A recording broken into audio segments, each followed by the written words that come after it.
Welcome to Scanner School, a podcast where we teach you everything you need to know about the scanner radio hobby. This is Scanner School number session 63, Ask Scanner School Volume 6. Now, again, if you haven't listened to any of these Ask Scanner Schools in the past, this is where I answer your questions. So whether it's via email, via SpeakPipe, or any other way you can get me a message, I'll answer to the best of my ability on a podcast just like this. So before we get started, just remind you that this session of Scanner School is sponsored by East Coast Pagers. Now, East Coast Pagers is one of my online companies, and we are an Apollo, Unication, and Swiss phone dealer serving the U.S. market. Now, East Coast Pagers sells numeric and alphanumeric products, as well as today's most advanced voice pagers used by many fire departments. When you purchase a Unication or Swiss phone voice pager, shipping is always included. Swiss phone pagers and the Unication G4, G5 ship with a spare belt clip. Unication G1 pagers will also ship with spare batteries, spare belt clips, and also ship free. Complimentary programming of your department's dispatch and fireground are included. So please contact eastcoastpagers.com for your individual or department quotes, and also don't forget to check out the brand new Unication G2 and G3 products, which will be shipping sometime pretty soon. So again, check out eastcoastpagers.com. It's eastcoastpagers.com. And as a reminder, all the session notes can be found on our website at scannerschool.com/session 63. Welcome to the Scanner School, a podcast dedicated to the scanner radio hobby. Class is about to begin. Here is your host, Phil Lichtenberger. So again, this is an Ask Scanner School session where I answer your questions. So in the last couple of weeks, we kind of did a little bit different. 1 week was only SpeakPipe questions. Last week was last time around, it was a consulting call. Today, I'm going right back. We'll do a full episode of just emailed questions. So if you've emailed me your question, maybe you'll find your question answered on today's podcast. So again, you can go to scannerschool.com/ask. That's ASK, scannerschool.com/ask to ask me a question for the podcast. Now, again, I do prefer that you do them via SpeakPipe, which means you will leave me a voicemail message, or you can dial our US 516 area code number. Again, this is all on our website at scannerschool.com/ask. But because I left out some of the emailed questions in the last two sessions, today is dedicated to just your emails. So we'll have Colleen read a couple of questions, and we will go through and answer them. So Colleen, go ahead, and let's go on with the first question for the week. Blue Moon 55 writes, what is the best antenna length for UHF and AM aviation scanning? Hey, Dave. Thank you very much for your question. This is kind of a loaded question, no pun intended there, because there's loading in antennas. But anyway, a general rule of thumb is it's a pretty simple formula. A 1/4 inch wave vertical, which is what you want for aviation scanning anyway. The formula is 468 divided by the frequency in megahertz. Will give you the total length that you need in feet. So hopefully you're not using the metric system. I'm not going to confuse you here by talking in feet. So what you'd want to do then is take 468 divided by, say, 118, and that'll give you 3.966 feet. So really, your antenna for VHF aviation monitoring for a 1/4 wave vertical is going to be roughly just under 4 feet. Now, this antenna will also work pretty well for UHF because will be a half wave, I believe, at that point.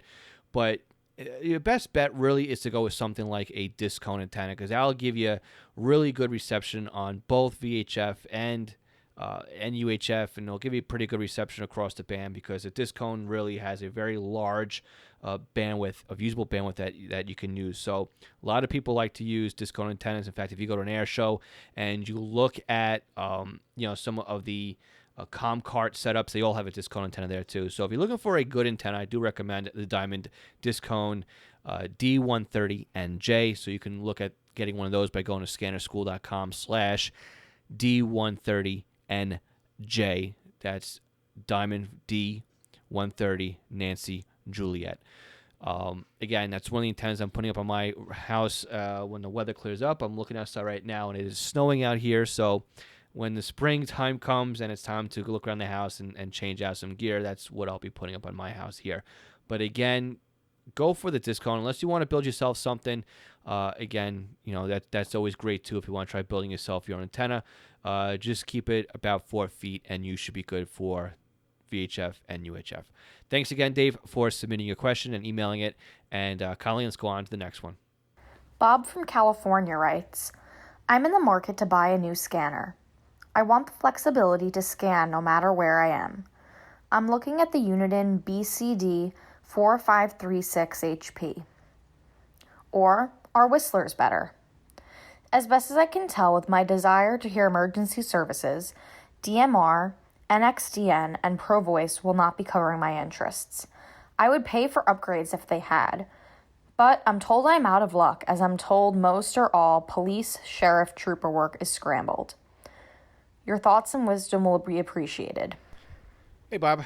Thank you so much for your question. Now, again, Bob is from California, Maryland, not California, the state. So I quickly jumped on Radio Reference and took a look at what California, Maryland has to offer. And this is in St. Mary's County. And there is some conventional when it comes to fire, EMS, state police, and that's about it. There's a couple of systems, though, that really look interesting to me if I was in the area. There's St. Mary's County, which is a P25 Phase 1. There's the Joint National Capital Region P25 system, which has a lot of military bases and stuff like that on there, which looks really, really cool to listen to, as well as the First Responders Interoperable Radio System Team, or the FIRST system. Now, that's a P25 Phase 2. So we're going to use that one as our minimum requirement. So if you're looking at a P25 Phase 2, we're looking at the BCD 436 HP, the BCD 536 HP, the 996 P2, the 325 P2, or the Whistler TRX1, TRX2, depending on if you're looking for a base or a mobile platform. The other thing you may want to look at, though, is if you look at the First network or even your St. Mary's County network, is simulcast. So I'm looking at St. Mary's. You only have one system. It's a simulcast system in there. I don't really know how busy or how much of a pain in the neck that would be for you with simulcast. The joint network has got a lot of radio systems in there. And then your First system has got quite a bit of simulcast in there as well. So I'm going to say that being I'm seeing simulcast in here, maybe the SDS 100 or 200 may be a really good solution for you in this area. But again, not really knowing how much of a pain in the neck simulcast will be for you, you may be able to get away with something like the 436, 536, the 996 P2 or the 325 P2, the TRX1 or the TRX2. So I know it's a mouthful, it's a lot, but as long as you get a radio that's capable of doing P25 Phase 2, you'll be okay. Now, if I were just coming into the market, what radio would I bring? Now, again, I own a TRX1, the TRX2, the 436, 536, the SDS 100, 200, right? I've got the disease. I basically, if it came out, I own it. It's just the way I am. I love the hobby. What do you want from me? I probably would come down with both the 436, I'm traveling portable now, the 436, the SDS 100, and I would probably bring a SDR dongle or two to play around with and see what was going on. So, I mean, I don't know how much you have in your budget to be spending, but that's where I would go. And again, I'm looking at the HP models because they are easier to program. You'll pay a little bit more for them, but you'll get a little bit more out of it in the end. Not to say there's anything wrong with the 325 P2 either. So as long as you can do P25 Phase 2 with your scanner, I think you're good to go. Like you said, NXDN, DMR, or even ProVoice isn't a concern to you, so there's no need to pay for any of those upgrades. So I think, you have pretty much pick of the litter when it comes to picking a new radio. So whatever it is you get, I would love to know what it is that you finally decide to purchase, and let us know how you're making out with it. Thanks again. All right, Colleen, let's do 2 more. Jim Patnod writes, Hi, Phil. I'm thinking of getting the BCD 996 P2. It's been years since I had a scanner, analog. Programming looks like a huge pain. What will I gain over using the Broadcastify app on my tablet? Hey, Jim. Now, with anything, there's a learning curve. So, yeah, it may look a little bit intimidating to get into the programming, but that's not to say it can't be done. It's not that it can't be done with hand or it can't be done with the computer. It will take you time, though, to learn how to do it. But if that does kind of intimidate you, you can always buy a radio pre-programmed for whatever it is that you're looking to have done.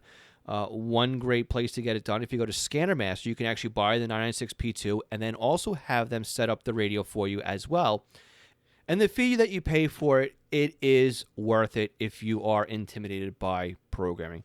So if you're looking at buying the scanner and you'd like to have Scanner Master handle it for you and you want to help out Scanner School, just go to scannerschool.com/scannermaster.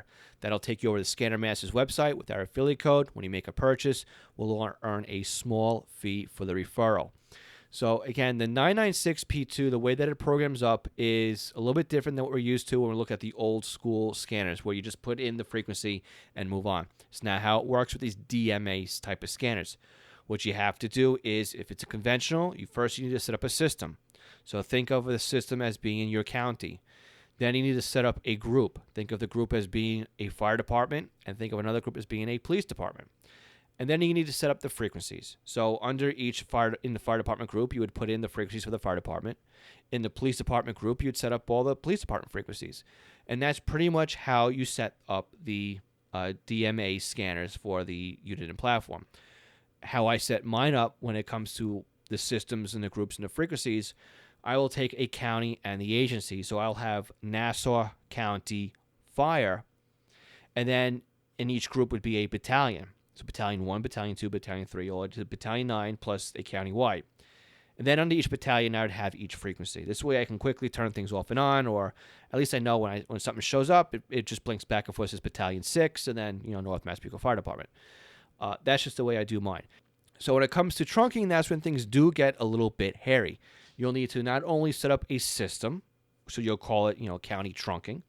You'll need to set up at least one site, which is a trunking site. So that will be whatever site you have on Radio Reference. You can set up multiple sites. You also will then need to set up groups. So maybe police, fire, EMS, whatever it is that you want as a group. And then under each group, you would put in the respective talk groups. So on the fire, you maybe put all the fire TAC channels. And on the police, you put all the police channels or talk groups. So it's a little bit different. And then you start adding in the alpha tags and everything else. And if it's a Motorola Type 2 system, you got to put the rebanding tables in there as well. So, it can be done by hand. It will just take you the whole weekend to do it probably. But there is software out there. I do like to use Butel software. Again, it's scannerschool.com/Butel. We'll take you to Butel's website with our affiliate link. And you can use Arc XT to program your scanner, or you could use FreeScan as well. FreeScan is a free piece of software, and you can get that at scannerschool.com/FreeScan. Again, it's free software, so that's just a pass-through link to get there. Both pieces of software will do a great job at programming your scanner using your computer. It makes it nice and easy because you can actually see what you're putting into the scanner.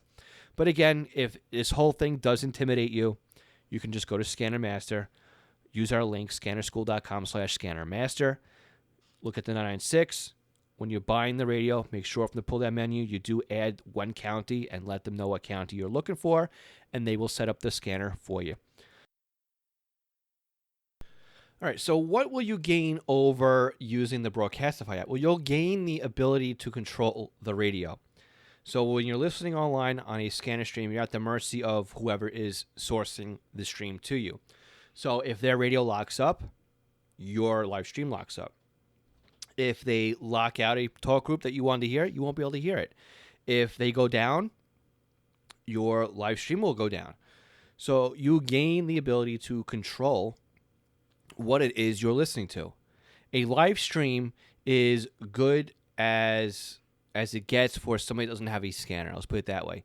But for those of us in a hobby that want to really control what it is that we're listening to, or tweak things or set things up exactly how it is that we want them, you want a scanner.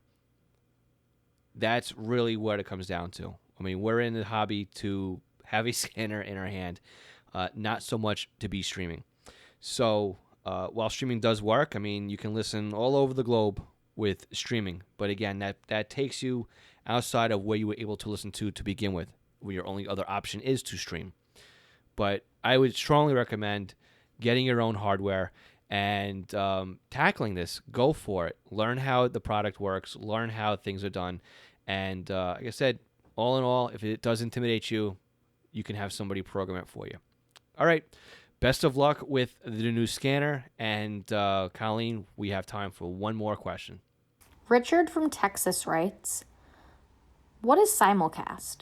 I listened to a P25 system in Lubbock, Texas, 79413, and I have a BCD 436 HP. If I only set it to police department, no issue, but as soon as I open it up to fire and EMS and conventional, I won't hear anything. All right, Richard, great question. Now, we answered simulcast on session 18 of Scanner School, so you can go back and listen to scannerschool.com/session 18 for a full explanation of what simulcast is. But basically, short version is you have multiple transmission towers all broadcasting the same exact thing at the same time. The problem with today's scanners that aren't the newer ones, the SDS 100, 200, is that when the signal comes in, it's coming from multiple towers. So you may get one signal or two signals or three signals out of alignment from each other. So they'll be slightly out of phase with a little bit delay. The scanner has a very hard time putting things back together again. That causes a problem with the decode. It causes a problem putting the voice data back together again. Because now remember, we're talking about P25, which is pure data. And when things are out of alignment, when the timing isn't right, all of a sudden now the scanner can't put things back together again. It's like Humpty Dumpty. The best way really to explain simulcast, which is the wrong way to do it because this isn't a simulcast issue, but it's a great way for us to visualize it. Now, I don't know if you remember, if you're old enough, whatever, but if you remember with the analog TV days when you would have an over-the-air TV channel and you would get ghosting, right? You get multi-path delay from the video signal. You would see maybe the news anchor at the desk and then you'd see a ghosting image just slightly off from where he was. That's kind of what the radio is receiving when you get simulcast. It has the main data, the main picture, but it's got this ghosted image that came in just slightly delayed and out of phase from the main point. The SDS 100, SDS 200 scanners by Uniden look at the IQ data. It knows how to look at the three-dimensional view of the waveform.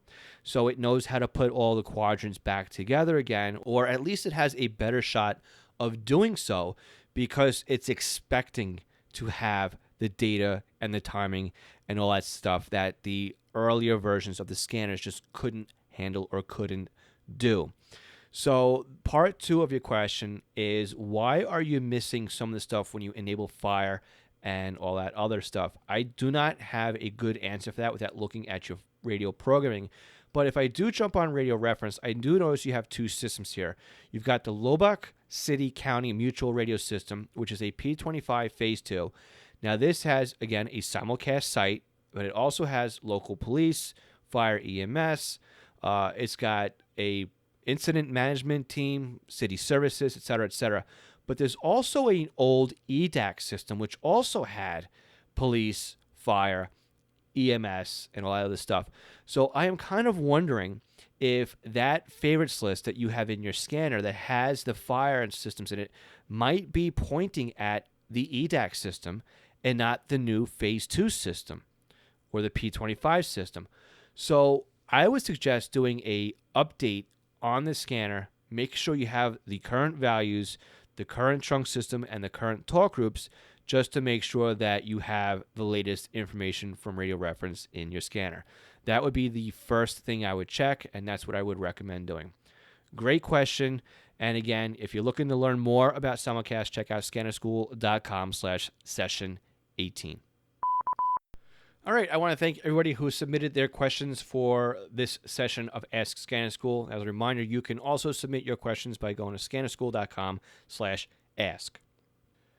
I also want to thank our Patreon supporters, Craig Harper, Brian Southworth, Dan, James Felling, Ken Newberry, Kenneth Fowler, MT Bono, Mark Beebe, Raymond Hill, and William Arcan.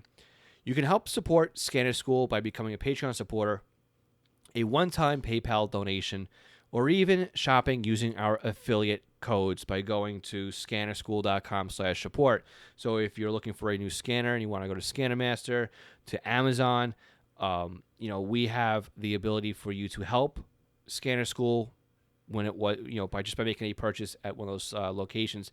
Also, if you're in the market for software, we do recommend Butel software. So don't forget too, we also have our new merchandise: coffee mugs, mouse pads, t-shirts, hats, you name it, at scannerschool.com/shop. Now, Scanner School is copyright 2019, Monitor, Long Island, Inc. All the links that we talked about today can be found on our session notes at scannerschool.com/session63. I want to thank everybody again who submitted their question, all of you out there who help support Scanner School, and please don't forget to check out our brand new YouTube channel. We are just under 1,000 subscribers, so if you haven't yet subscribed to our YouTube channel, please, I am itching to get to 1,000. You can go to scannerschool.com/YouTube, and also don't forget to sign up for our email newsletter at scannerschool.com. Thanks again for listening this week. We'll catch you all again next week. My name is Phil Lichtenberger, and this is Scanner School, a podcast where we teach you everything you need to know about the scanner radio hobby. We'll catch you all again next Tuesday, 73.